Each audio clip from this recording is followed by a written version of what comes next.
did. Okay, so let's, as we usually do, start with how we got here with this fight. So if we're looking at the rankings right now, you see Korean Zombie obviously coming off that loss to Brian Ortega in his last fight, and Dan Ige coming off that win over Gavin Tucker, fellow countryman. Dan Ige is ranked number 8. Korean Zombie's ranked number 4. So 4 against 8. You look at the guys in between there. Arnold Allen just fought. That wasn't going to fly. Josh Emmett still recovering. Calvin Kattar shouldn't be fighting for a while. So this matchmaking makes a lot of sense from that perspective. And like we said, it's a tale of two cases where Zombie had that title shot in his grasp. He had it. Had he beat Ortega, he would be fighting Volkanovski next. That did not happen. The opposite happened. That we'll talk about that fight in a sec. That was such a weird fight because, like, looking back now and looking back to what we thought was going to happen, totally didn't happen that way for most people. We'll get into that as well. But yeah, so Zombie's obviously, this is a fight for him to still prove he's a contender. And for Ige, it's another opportunity for him to get over that hump. Not to say he's faltered too much, but, you look at the Calvin Kattar fight, that was a fight that was going to propel him to being a contender. Did not happen. We'll see if Dad Ige is a thing coming up here in June in this fight, because obviously he just became a dad for the first time.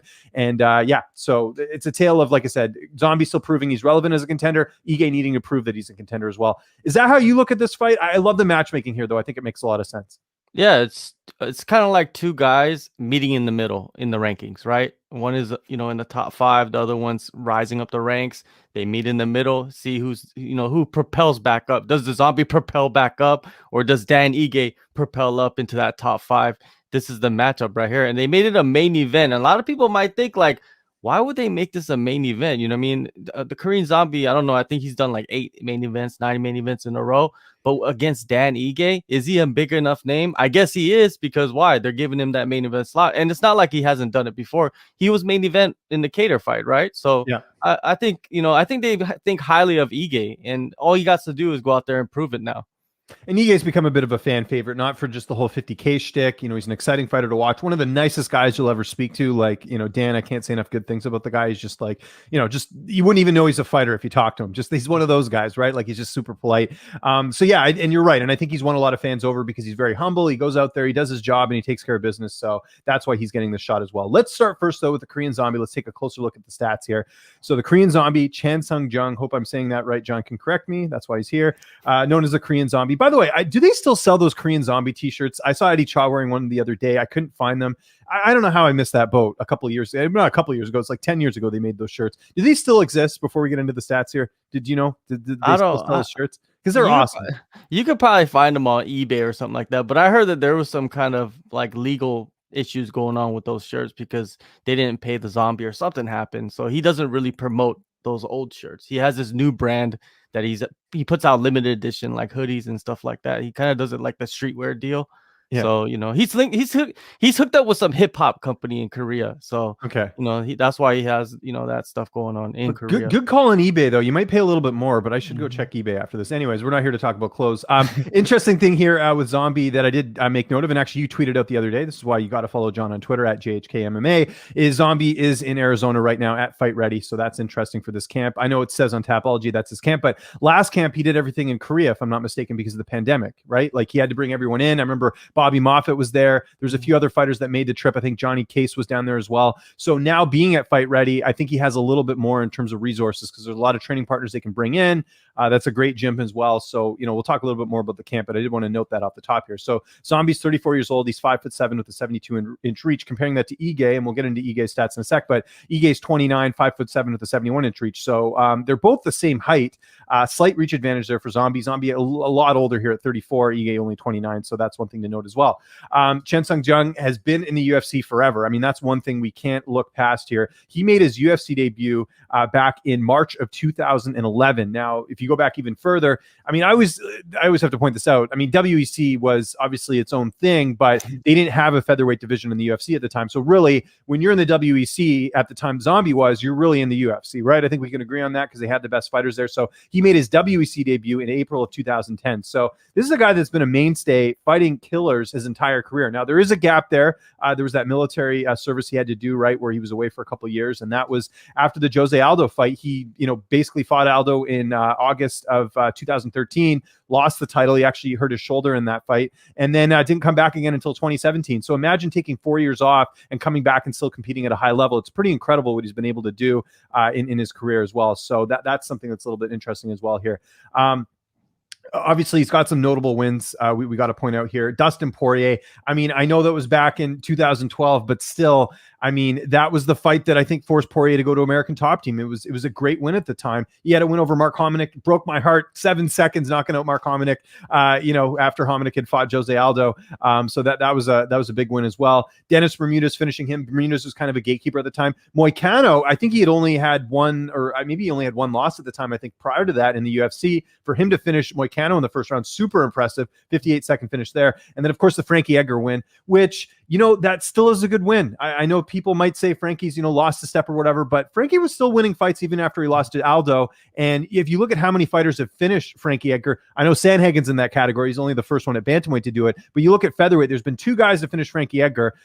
It was, Brian Ortega and Zombie, which is impressive. Even Max Holloway couldn't finish Frankie Edgar in a fight. So that's something that you got to look at with Zombie. He's still got lots of power as well. The Brian Ortega fight is why we're here, right? This should be Brian Ortega and or should be Alex Volkanovski and Korean Zombie. It's not. He lost that fight decisively. And here's the weirdest thing about this fight, and we sort of alluded to it there. Brian Ortega beat Korean Zombie at his own game. You figured if Ortega was going to try and win this, he would try and take it to the ground and maybe, and I know Zombie's got submissions as well, but I think we can agree that Brian Ortega probably the better ground specialist. The fact that he went out there and outboxed Korean Zombie and just took him out of his element was so surprising and sort of throws out that theory of like cage rust and all that. Like it was such an unexpected performance. Like I remember going into that fight being like, how's Ortega going to win this? We saw the Holloway fight where he got completely outboxed, dominated. It's again, this is why you can't write people off after one fight, because what happened when Ortega fought Max Holloway, which was the fight before this one, he got completely dominated. I was at that fight. Face was battered up, completely outstruck. Holloway just, it was basically a sparring clinic for Holloway. But then Ortega turns around, improves the stand-up tremendously, comes up there and completely finishes, doesn't finish Zombie, but gets a pretty dominant decision. I don't think anyone on the planet thought the Korean Zombie won that fight. So that's my thoughts on Korean Zombie. Anything I'm missing there, John? Really decorated career that's, like I said, spanned since 2010. Man, if you look at him, he's had 9 fights in the UFC. You know what's a trip about the Korean Zombie? He was in WEC, and WEC was great, but he didn't even win a fight. But he was such a legend from those 2 fights that he had, or actually just the Leonard Garcia fight that the UFC signed him. And imagine if the UFC didn't sign him and he went to like one championship. We would have missed out on so many great fights with the Korean Zombie. We have so many great fights coming up with him, especially this one with Dan Ige. Man, I don't know. In that Ortega fight, I felt like the Zombie didn't have a backup plan.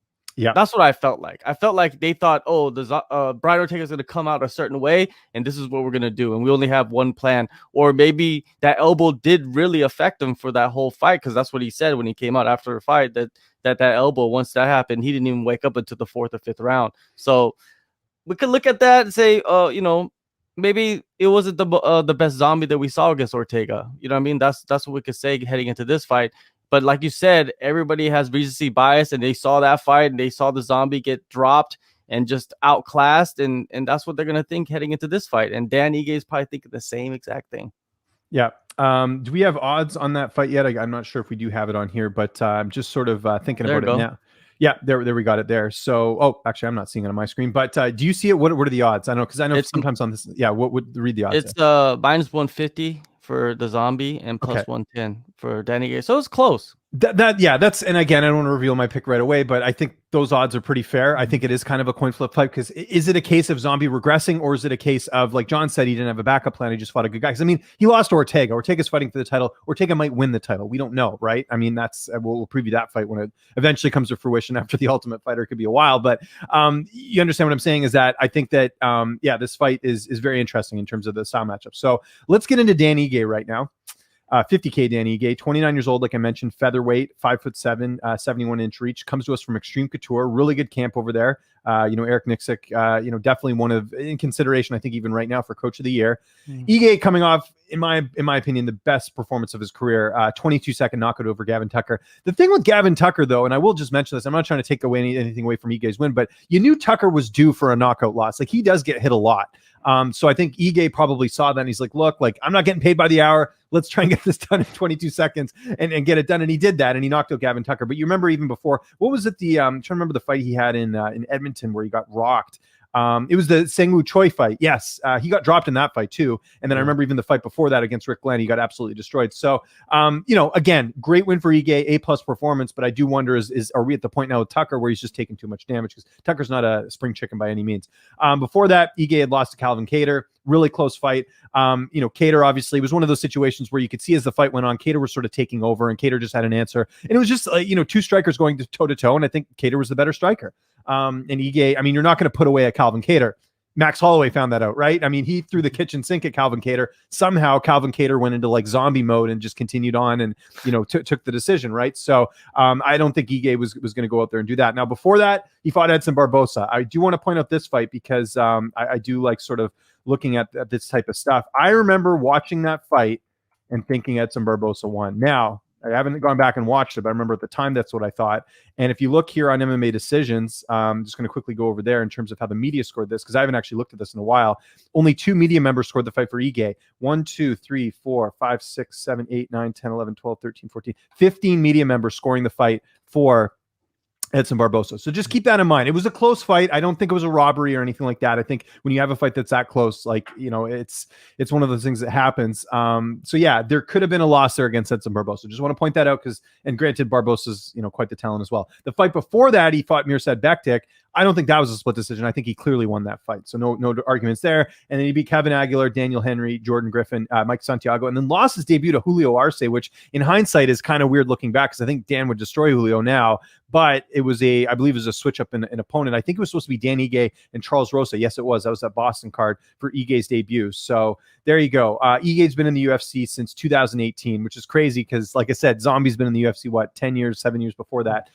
So it's a little interesting there as well. So Ige doesn't have as much experience as Korean Zombie does, but that's natural because he's a younger fighter as well. But like I said, these last couple fights, been interesting. Like I said, Barbosa, good win. Tucker, the way he finished him, good win. Bektik at the time was a good win. He was 13-2 at the time, so you can't take anything away from that. But the thing with Ige that we're seeing is he's getting better every fight, right? Even the Kattar fight, here's a situation against Gavin Tucker where you think maybe, Tucker's going to be able to take advantage here like Calvin Kattar did. He couldn't. Ige gets an A+ performance. So your assessment of Dan Ige and sort of the growth he's made since being in the UFC. Yeah, myself personally, I didn't really start paying attention to Dan Ige until the Mirsad Bektik fight and the Edson Barbosa fight, of course. Because there were such close fights, but he did beat Mirsad Bektik. I think clearly it was like a unanimous decision. I don't know why it was a split decision because he outstruck him tremendously. But before that, I didn't really see him. I didn't really pay attention to what he was doing until those 2 fights, and I realized, okay, Dan Ige is a problem, man. And then when he was going into that Calvin Kattar fight, I thought that he had a very good chance of beating Calvin Kattar. I think a lot of people didn't believe so, but I guess Calvin Kattar proved that in that fight that he was another level. But he came back, and I think he just, I don't know, it kind of shocked everybody too at the same time when he knocked out Gavin Tucker, because it was like one of those knockouts where it was just like boom, like it was one shot KO, and I didn't think people realized that Dan does have KO power. Because when was the last time he knocked anybody out? It was Mike Santiago, but it wasn't like that. That like one was it one punch KO? No, it was it was more like a TKO. It was a TKO ground and pound win, if you remember. And no offense to that win, but Santiago I think was cut after that, and he's still been I think struggling a bit on the regional scene. But yeah, either way, that's the last time we've seen Dan get a really quick finish like that. So it's a little bit interesting. Yeah, so Dan, that last performance, when you look at it, it's like, okay, now he's heading in to this fight against the Korean Zombie with that confidence, like I could knock people dead cold with one punch. That's what I'm going to do to the Korean Zombie. Yeah, it's a lot of confidence right there. There is, yeah, and it entailed 2 really good coaches too. That's something we got to point out as well. Eddie Cha, one of the best in the game. There's a reason a lot of these fighters left the MMA lab to go to Fight Ready to train with Eddie Cha because he's one of the best. I can't tell you how many fighters have just said, look, this guy's elevated my game to different levels. And also you're getting, and I don't know if they work together, but the odd time you get Captain Eric coming through, you get Henry Cejudo, like that environment is very good. Eric Anders just raves about the camp. He's going to be doing all his camps there now. I know Curtis Millender was there as well recently. So you're seeing a lot of fighters head over there for a reason. It's a great camp. And conversely with the Extreme Couture as well, like the only thing with Extreme I'll say, and this is something I even talked to Eric Nixick about, they have a lot of guys in that gym. So I know Eric does a good job of sort of balancing who he works with, but there are the odd times when people get lost in the shuffle. Now granted, obviously Dan's a main event. he's not going to be forgotten in a big fight like this. I'm sure they'll get the attention he deserves, leading into this fight. But it is one thing to just note that, like, there are a lot of people there, so it is kind of more of a balancing act. Whereas I feel with Fight Ready, there's not as many fighters. So Eddie's. I mean, him and Zombie are like best friends. So they, they're everywhere. I mean, the guy went to Eddie left his family, last camp and went to Korea to go train them. I mean, that's a pretty big sacrifice right there. So that's everything there. So yeah, we've talked about both fighters and what they can bring to the table.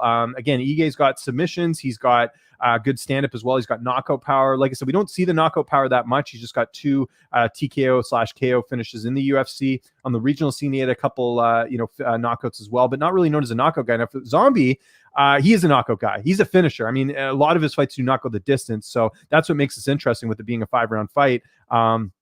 Who does that favor? I would think it has to favor Zombie just because he's been in that situation a little bit more, the 5-rounders, right? So he's been used to training with that. The other thing that Eddie told me last, heading into the Ortega fight, was Zombie's had a lot of injuries, obviously, right? Not just from, fighting, but, the military stuff. Like, he's had a lot of stuff, like, in his career. His body's, taken a beating in that sense. Maybe Ige doesn't have that same wear and tear, but they fixed a lot of that. A lot of his training, his strength and conditioning. I remember Eddie telling me last fight, mentioning that I think Korean Zombie could not do he could only do a couple pull-ups, and the last camp he was doing them no problem. They sort of fixed that. He said some issues with his shoulders and all these other things. So you hope that things are better, but I do like the fact he's at Fight Ready. I think that is a big benefit for him. I think it takes him out of his comfort zone a little bit. He's in the States. It's all business. And like I said, he's getting better resources there in terms of training partners. A lot of UFC level guys coming through. I know he had some good, training partners in Korea, but I'm just, I would think that at Fight Ready, you sort of have your pick of whoever. And plus there's a lot of fighters hanging around there in Arizona too. So it's probably not hard to get other people in as well. Hoping it, and I know you're going to do the same thing. I'm probably going to get an interview with Eddie Cha here soon. Zombie's a tougher interview to get, but Eddie Cha, man, great interview, good insight. So hopefully going to get something there. And hopefully I'll get to talk to Dan as well before this fight on top of that. All right, let's leave the suspense as is. Who are we going with? Like we mentioned, -150 there for Korean Zombie as a slight favorite. That's where I'm leaning here. When this fight was first announced, I was telling you this off air. I thought, you know what, Dan, this is probably a good spot for him, right? Zombie coming off a loss. He sort of needs this if he wants to be contender. But the more I think about it, Ige's, to me, his only path to victory really is if he finishes Zombie. And it could happen, but Brian Ortega couldn't do it over 5 rounds.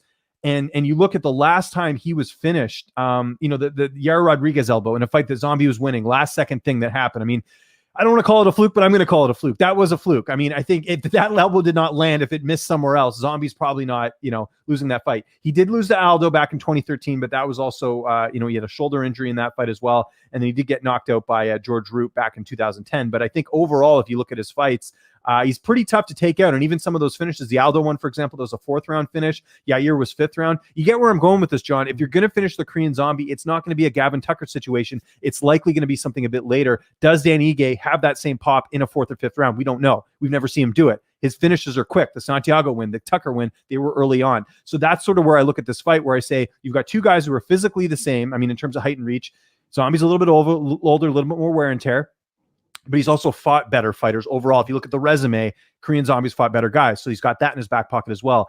If Ige can't get an early finish in this fight, I think Zombie wins. I think Zombie's technically better. I think if it goes to the ground, Zombie's a little bit better there too. I just see him not making the same mistakes as Ortega. And like you mentioned, John, I think he's going to have a backup plan. If things don't go well in the striking department, use that ground game. Remember the win you had over Dustin Poirier where you submitted him. Like, those are things he's got to use in his back pocket against a guy like Ige. Because to be honest, I don't remember really seeing Ige on the ground at all, right? How good is his jiu-jitsu? I know he's got some submission wins, but is it as good as a guy like Zombie who's been in the game a lot longer? We'll see. So my pick is going to be Zombie. Does he get the finish? It's possible. Maybe like a 4th round finish. I think it'll be a little bit later. I don't see him getting a quick finish over Ige, but you never know.